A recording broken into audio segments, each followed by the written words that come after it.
Hey, welcome back to Game Hydro. Today we're talking about a list of the best pals in Palmon Survival. This game's pretty similar to a combination between Pokemon and Pal World. Some might say a knockoff, some might say influenced by tomato. Anyway, so we're going to talk about who the best pals in the game are. We're going to make them into a tier list. Now, for the purposes of this tier list, we're primarily going to rank them as far as their effectiveness in battle. However, we will talk about other attributes of theirs too, since you got Palmon that are more effective in certain jobs, whether it's charging jobs and things like that. So to get to, hit the Palmon button to get to a list of all the ones that you have. Then you can hit the Palmanac in order to see every Palmon at their maximum level with maximum statistics, with maximum skill upgrades. So first Palmon, we're going to start with the URs, the Ultra Rares. Ultra Rares, obviously the rarest Palmons in the game. And so that's the one that we're going to start with. And looking at his stats, let's compare stats of a few. Looking at his stats, he's more of a tank type. Generally, I would say this game, as far as its battle system, is pretty simplistic, but you still have a lot of strategizing to do. He is a tank type, and you can see from the crossed swords in the top corner, he is considered one of the primary effective types at battling. By the axe, you can see that he's also extra effective when tasked with logging jobs. Plus, he's an earth type. So, his skills are Suppress, which deals 142% damage to a single enemy. No buffs, no debuffs. Power Swing Charge, which deals a total of 750% damage to a single enemy. Let's see. And then over on his third skill, reduces the lumber consumption for building upgrades by 30%. So that's actually excellent for upgrading your Palmon to different levels. Now the thing on the right typically is the same for everybody. It adds 20% net attack, net defense, and net hit points. So you can't really factor that skill into the comparison.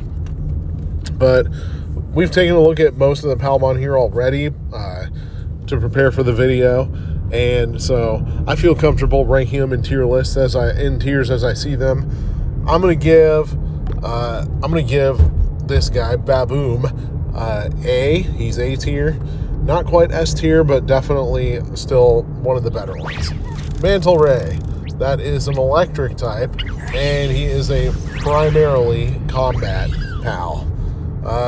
You can tell by the stats he's more of an attacker. His its attack maxes out 11,000 points higher than Baboom's attack does, but the health is about 400,000 points lower at max. Skills are Lightning Bolt, 142% damage to an enemy. Electric Burst, which fires 3 electric bombs, randomly targeting enemies, each dealing 380% damage.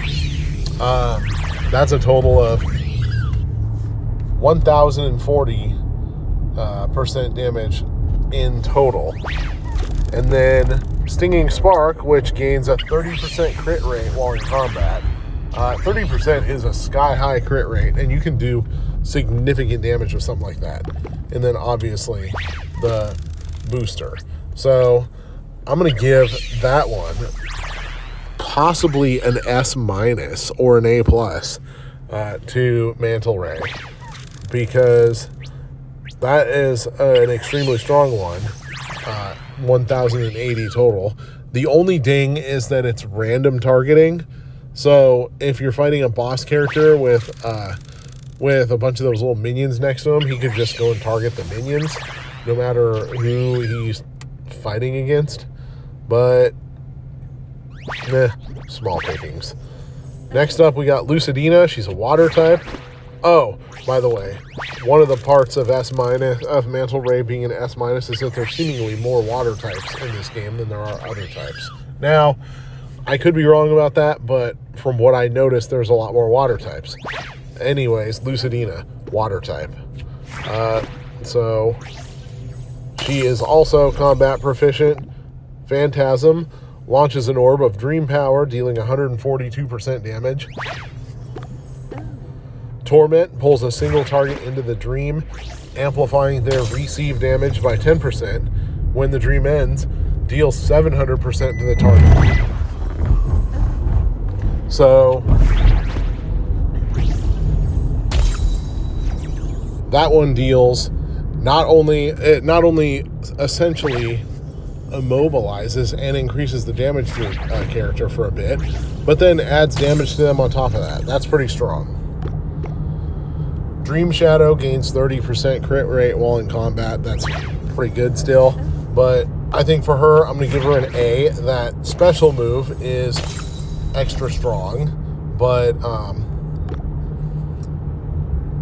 I'd say comparatively, I would say maybe not quite as good as the last one. I mean, it's actually probably as good as the last one, but water type has a little bit of a disadvantage here.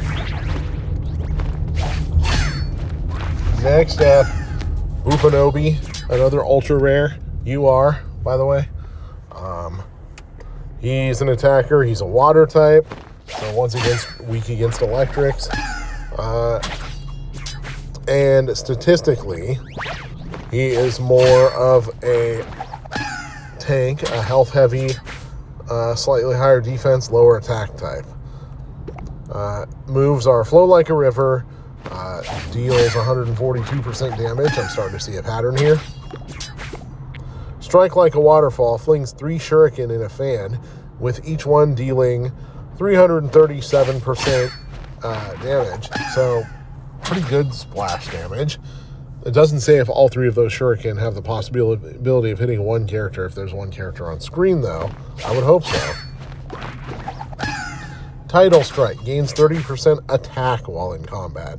So if Bufanobi uses the 30% attack, that attack boost is enough to make up for the difference in attack between him as a tank and DPS types. That would essentially make him both a tank and a DPS type. That is an extreme advantage, in my opinion. I'm going to go S with that one. Next up, an electric type Barkplug is more of a tank type by stats. Now, this one does not have the battle icon next to him. But can be assigned to charging jobs. And his moves are Maelstrom Bolt, strikes up to 5 enemy targets, dealing 76% damage to each target. Overcharge deals 630% damage to a single enemy. Rage skill enhancement. The target loses 30% defense for 5 seconds. That seems like a very short time to me. And then the promising one. So, you can tell he's not quite as battle-oriented here. While I do like that there is a DP area damage component to this, it's kind of weak as far as targeting a single guy. And the damage here is a little lower. So I'm going to give Barkplug an A- because his stats are still pretty high and because I like the electric advantage against the water types. Moving on to SSRs. We got Squeezel, who is... Alright. There's a huge difference in overall battle power here between these guys. Squeezel is primarily good for farming. Most of the ones lower than ultra rare do not have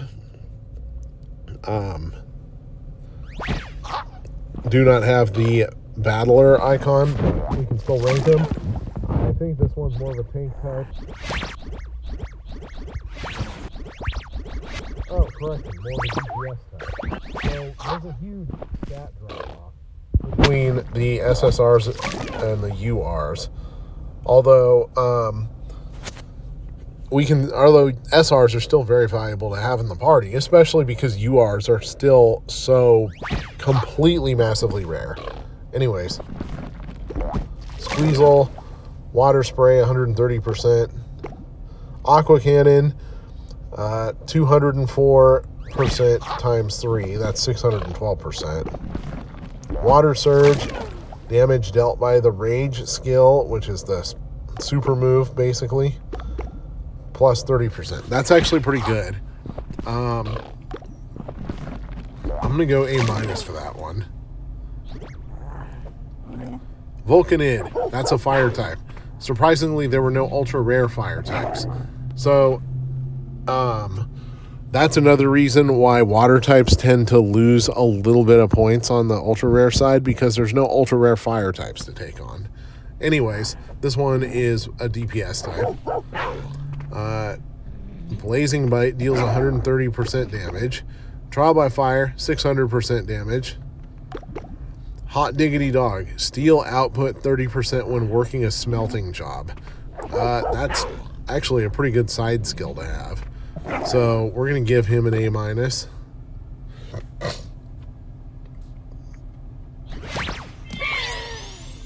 Now we got an Earth type. Actually, we're going to give Vulcan an A, because if you, because A-. There's only one ultra rare that's an Earth type. I forgot about that. Serverdant. Obviously good for wood chopping according to that icon. This one statistically is also a DPS type. The moves include Force of Nature, 130% damage. Verdant Grace, all friendly earth type Palmon gain a 30% bonus to attack for 5 seconds. That is absolutely terrible, because you're probably not going to have more than one other earth type in your party, unless either you have a slight deficit of Palmon or you just don't know how to build a team. Verdant Bounty, wood output 30% when working a logging job. That's pretty good. And Sturdy gains 10% net attack defense hit points. I'm going to go B- for Servadent, because I hate that rage skill. That's 30% bonus to attack for 5 seconds is awful. The rest of the stuff about Servadent is okay. That's just bad. Lend an Ear. Oh my gosh, Lend an Ear. I just got that. It can be assigned to planting and harvesting jobs. So, another aspect of the farming, I suppose. So you can hire Lend an Ear to plant and harvest, and that other water type to water stuff. Heart Blitz, 130% damage to a single enemy. Random allied Palmon. Alright. Heals a random allied Palmon for 20% of max hit points. That is going to boost us here. Damn. Lend an Ear uses its magic to care for those around it. Can quick heal up to 2,000 Armigo each day. So an Armigo is a smaller character who serves in war under your Palmon. Alright. I'm going to give... Right now, I'm giving Lend an Ear...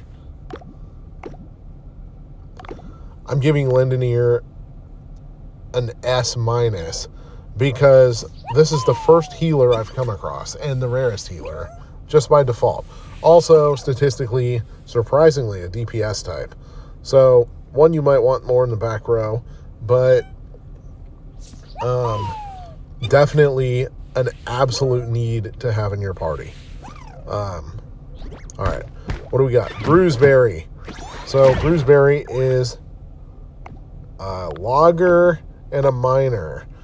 So pretty high grade in non-battle situations just based on having 2 of these. And let's see what the moves are. Oh, also DPS type. Berry Bash, 130. Fruit Punch Up, 600%. Wood output, 30% on logging jobs. That's pretty good. I'm going to give... I mean, that's kind of average, I guess. I'm going to give that one a B+. Maximo. This is our first tank in the SSR column. Water type. Good for watering jobs, as you can see by the watering can icon above. And the moves are Trunk Slam, Elephantine Blessing.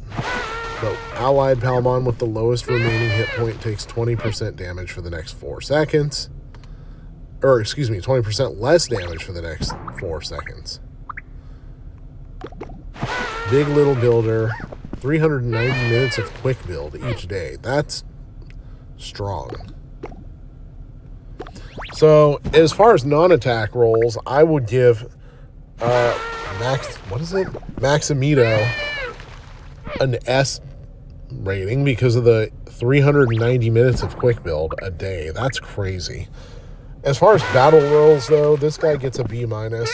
Elephantine Blessing for 4 seconds is that's weak sauce.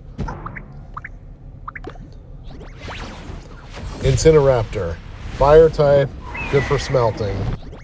Oops. This one is a DPS type. Actually, I'm going to move Maximo up to a B because so far SSR tanks are pretty rare. So if he's the only SSR tank, then he may have to move up to a B+. Now keep in mind with these letter grades, these are still SSRs, so in general they're more valuable than all the SRs, and because of rank inflation and rarity inflation in this game, SR is the more common one. Trunk Slam, 130%. Moving on. Incineraptor. That's a DPS type. 130% damage on the Heat Wave.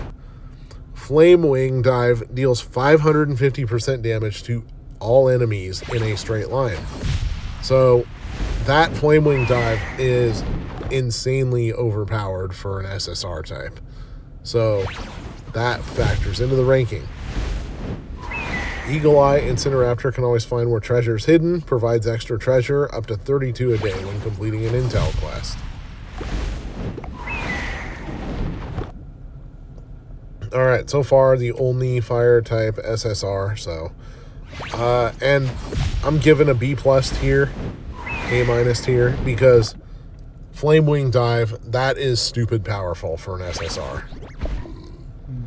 Alright, Terra Studo. That's an earth type, obviously, and good for mining jobs.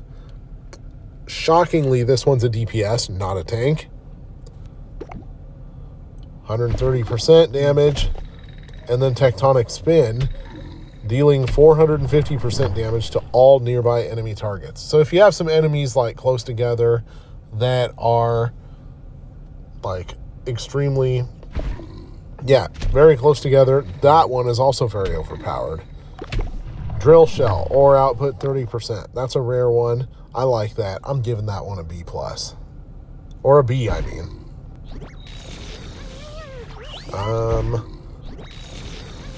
Thunderclaw, an electric one.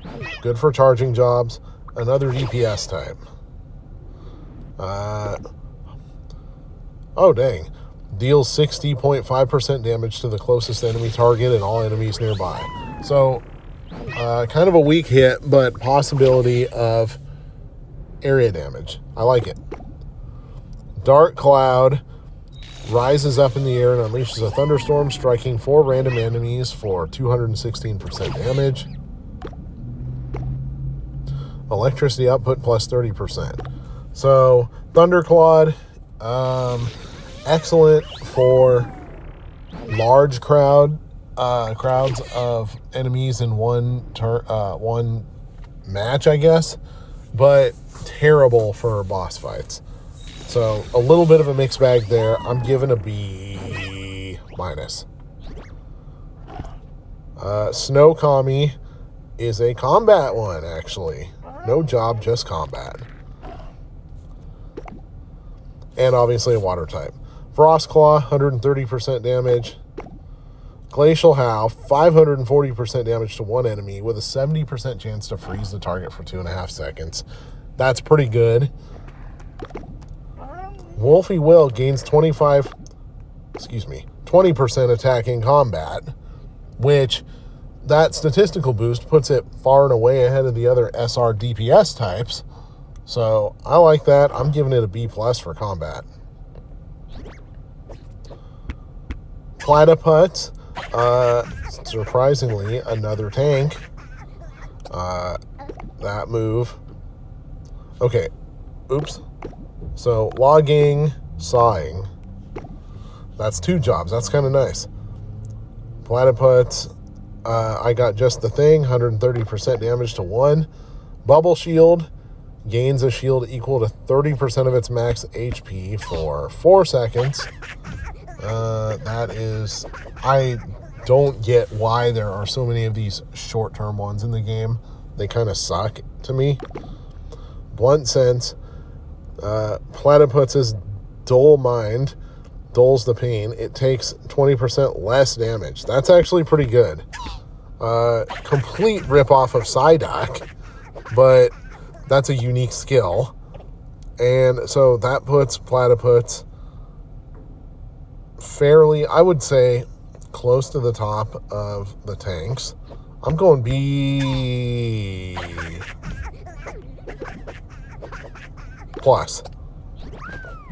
Killer tank. Meow Dame, another SSR. That one deals 130% damage to a single enemy. Oh, DPS type, good at watering. Starlight Blessing, random allied Palmon, a 20% damage bonus for 5 seconds. Penchant for making miracles happen. Increases gold, lumber, and steel rewards by 50% when squad defeats a wild Palmon or bully boss. Oh, wow. That's kind of a game changer. I was about ready to give Meow Dame a C because that this one is an absolute trash skill. But this one, increasing rewards by significant amounts, this one kind of changes the rating a little bit. I'm going to go B. Wyvierno over here. This one shoots a... Oh, good for smelting jobs, fire type. This one is obviously DPS. Shoots a fireball at a single enemy, dealing 130 damage. 462% to all enemies in a fan, and inflicts burn, dealing 20% damage per second for 4 seconds. That is a very powerful bonus there. Gains 20% max HP while in combat. That's not quite enough to turn this one into a tank, because actually, that is almost enough to turn that one into a tank. So, Wyvierno is excellent, actually. We're going to give this one an A-. You don't usually have a DPS type that can moonlight as a tank and also have a really strong range skill like that. That's pretty good. We're going to go ahead and stop right there because the SRs are the common ones of the group, and they have a pretty significant statistical drop-off. They're pretty much the ones that you put in your party when you don't have enough SSRs and URs to fill your party. They can be useful for various uses, especially for resource gathering type uses, but you're not putting them in your party when you have SSRs and URs. So it feels unfair to give them crappy letter ratings. But that's our tier list. This is Game Hydro. If you like what we're doing, please like and subscribe. Thank you.